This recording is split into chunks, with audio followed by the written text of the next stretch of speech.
there. And how is everybody? I'm also really curious about why that other thing is showing up when I first come on screen. I need to fix that. Hello and welcome to my weekly Wednesday chat about art, creativity, and surface design. I hope everyone is doing well today.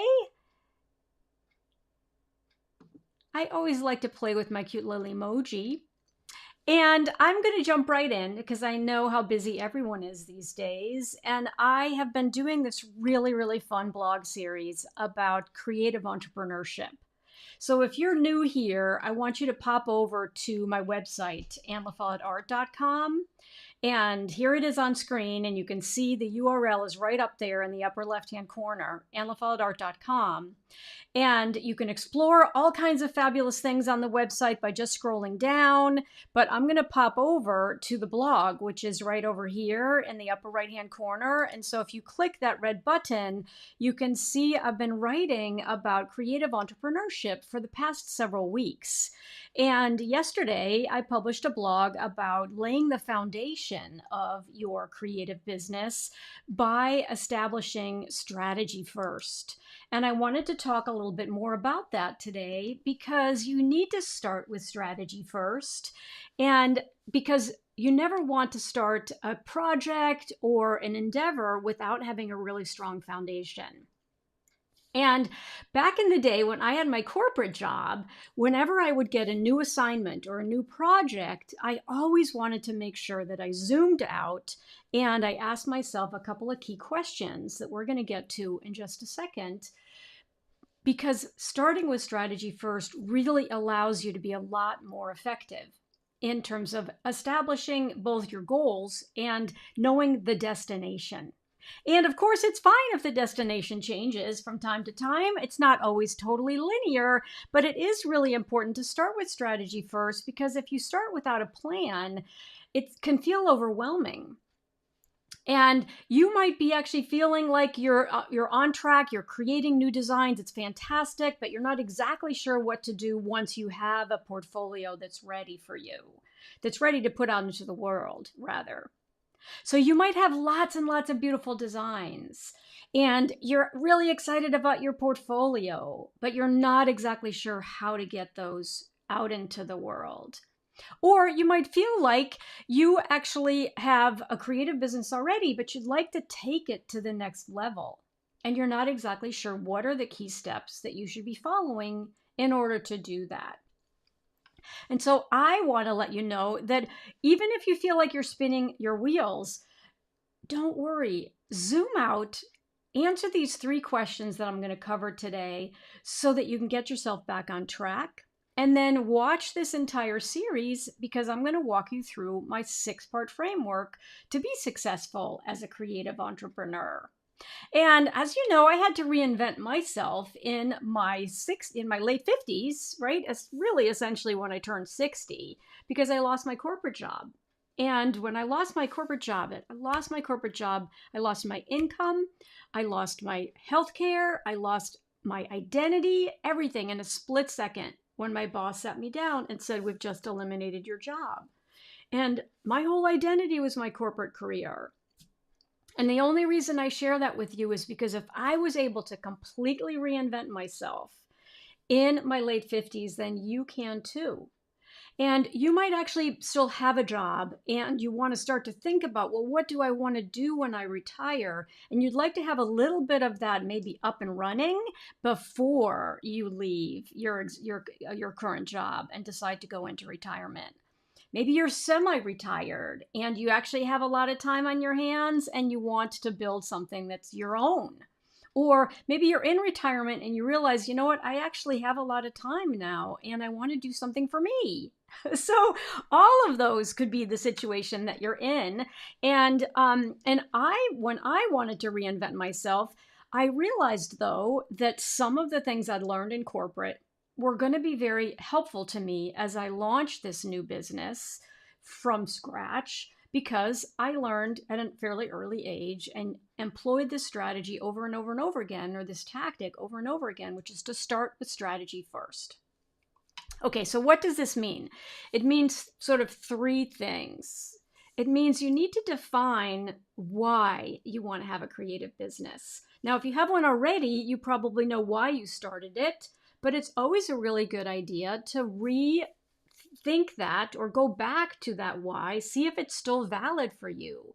You've grown since you started your business and you're in a different place in your business. And so it's always good to step back and say, why am I doing this? What am I most passionate about? And I have a dear mentor whose name is Barry Bumgardner, and she likes to talk about this as what's your Paris? Because she's an incredible entrepreneur with her husband Blue. They have a really, really incredibly beautiful business, and they like to celebrate every year by spending time in Paris and in the south of France. And I actually like to do that too. But initially my big why was financially driven because I wanted to replace my corporate income. I had a fancy corporate job and I lost it. And then all of a sudden I felt like nothing. And after being really depressed for several years trying to find another job, my husband said, you know what, sweetie? I think the universe is telling you that it's time for you to figure out something else with this next phase of your life. And listen, I have a long new phase in my life and I love what it is that I'm doing now. And so my big why initially was I want to build a business that is going to be able to allow me to do what I love creatively, which is surface pattern design.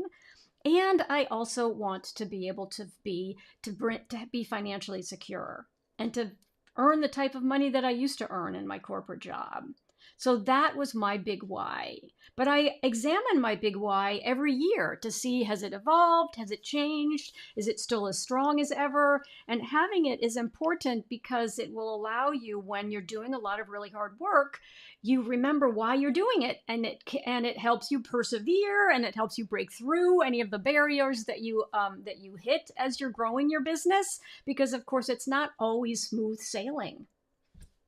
Now, the second thing is it's really important to set some very clear creative goals and financial goals or personal goals. You want to think really kind of three-dimensionally about, okay, as you embark on this or as you're growing the existing business that you have, you want to have some milestones, right? You want to have some financial milestones that you're going to work towards, some personal milestones in terms of having more freedom in your day-to-day, and also some creative milestones. What do you want? What are some of the things you want to accomplish with the creative work that you are putting out into the world?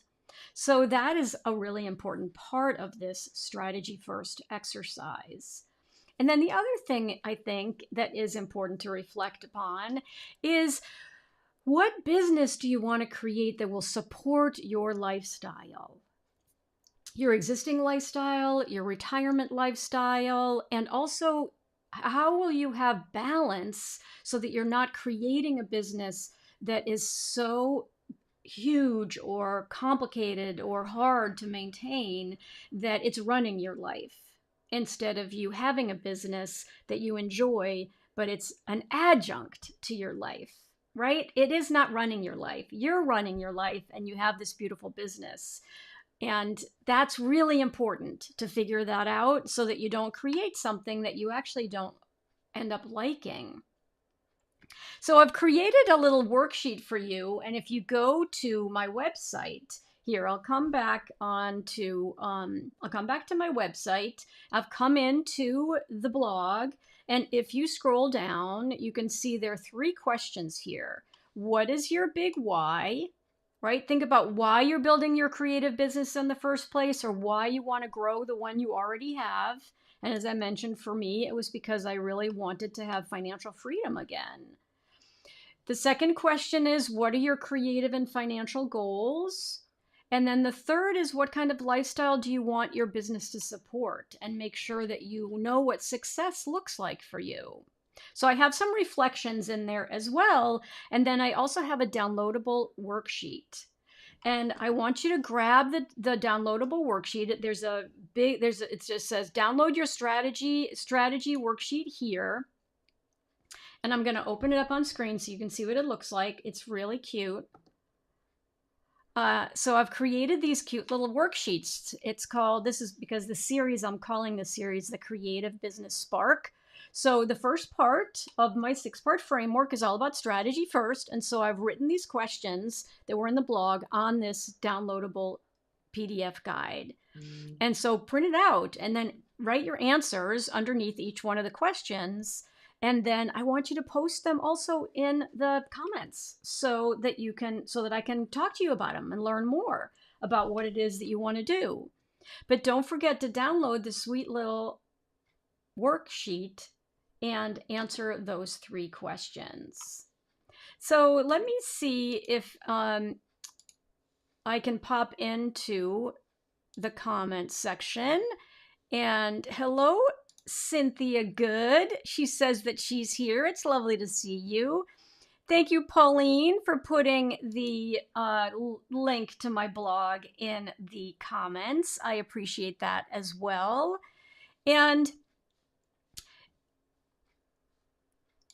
that is one of the things that's so important that I just want to reiterate is it's so important to take the time to be strategic. And I discovered actually fairly early in my career, I would get really excited. And so I'd get a new project and then I'd want to go start working on that project right away. I'd want to jump right in. And I frequently realized that I would then actually be not totally understanding the assignment or didn't realize what resources I was going to need. And as a result, frequently when you jump in too enthusiastically at the beginning without a plan and without a strategy, you end up redoing a lot of the work. You end up kind of needing to go backwards to start over. So I was also on my walk recently, and I was thinking about how sometimes in the corporate world, they would, when they're doing icebreakers or you're having some kind of an event, they'd break you up into small groups, and then they might give you a it wasn't really a test, but they'd give you supposedly something that was going to be fun to do together as a group in small groups, and some type of an assignment. So for example, they would put all kinds of supplies on the table, and then your assignment was, okay, figure out what it is that you need to be able to go fishing. I'm making it up, but you probably have been in one of those games.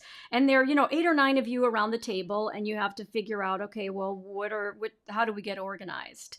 And I found that it was always, for me personally, it was always good for me to just step back and make sure if there were directions that we read the directions together so everybody was on the same page around, okay, what is the assignment? And then I would always like to ask everyone about their level of expertise. So I don't do any fishing. So I had no idea what we might need to go fishing, but other people in the group might have that expertise. And so we'd then be able to lean into the experts in the group who could help advise us about what we could start to eliminate. About, we definitely don't need this, we don't need that, we think we just need these things. But that is another way to think really strategically so that you're not jumping in too fast, and that you're having an opportunity to reflect on what it is that you want to be building, because you're doing this for the long term. And one of the fantastic things about a creative business is that it gives you, especially the type of creative business that I have, I just need my computer and an internet, right? And I can do my work from anywhere, which is incredible in terms of the amount of freedom that gives me to travel with my family when I want to. And also, even if I'm, we're going to do something fun, I might have to check in on my community inside one of my memberships, for example. So, but I feel like I can do that on my own terms because I need to bring my computer with me, but it's not a burden. And I can set my own hours.